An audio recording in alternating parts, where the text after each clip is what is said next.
It's a horrible situation. Everyone knows that, but it's troubling because one individual who decides in a calculated, orchestrated way that they're going to do this could inflict so much damage in a way that, in hindsight, we should have seen coming, but either are unable or just didn't act. I mean, when you start to read these reports, even we started hearing about it last night, where the kids in the school all said that this is the guy who's going to come back one day and do this. It's a kind of a running joke. Obviously, it's not a joke anymore.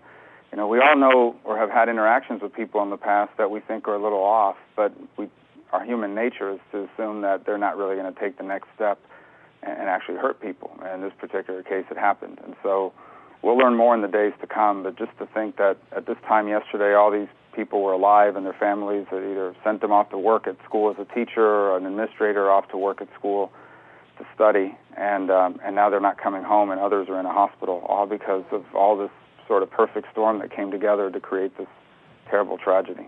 And Senator, we've been reporting this is now the 18th school shooting we've had, and we're only in February so far this year. How are you at the federal level and your colleagues going to put a stop to this? Well, first, I would be cautious about citing that number. That number's out there from a group. There have been 18 shootings at schools. Some of those involve suicides and things unrelated to the school, and certainly not mass shootings. Nevertheless, it happens.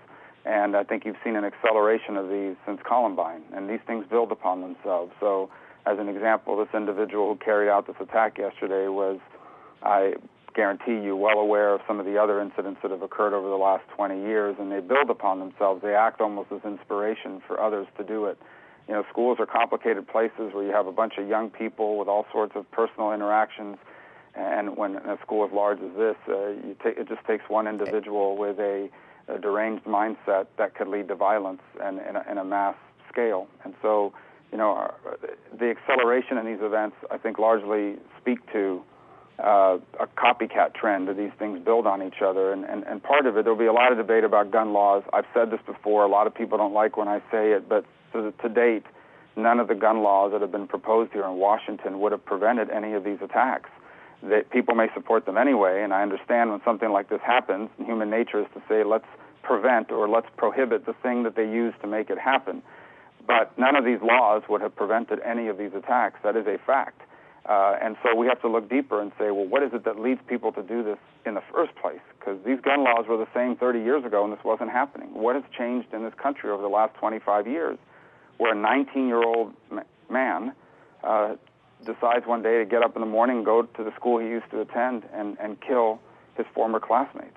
Well, Senator, you know, you have an A+ rating from the NRA.